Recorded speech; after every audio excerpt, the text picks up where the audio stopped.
Ayrim videolarimiz Instagramga sig'may qolayotganligi uchun YouTube kanalimizga ham shunaqangi случайный videolarni qo'yib borishlikka qaror qildik.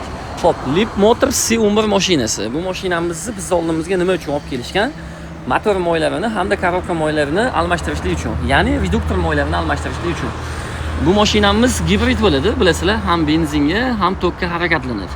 Motor moylarini to'kib qo'yilgan, almashtirilyapti. Bu tomonda esa reduktor moylarini to'kilyapti. Bu videoda maqsad nima? Ma'lumot berish, ya'ni usta akalar uchun hamda Lip Motors haydaydigan akalar uchun foydali ma'lumot berish.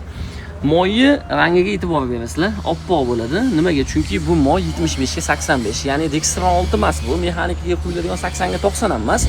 Bu 75 ga 85, aynan shu reduktor uchun quyiladigan moy hisoblanadi. Reduktor moylarini har 30 ming kilometrda, motor moylarini esa har 7 ming 8 ming kilometrda almashtirishni maslahat berib qolamiz. Agar Lip Motors haydaydigan bo'lsangiz, ma'lumotimiz foydali bo'ldi degan umiddaman.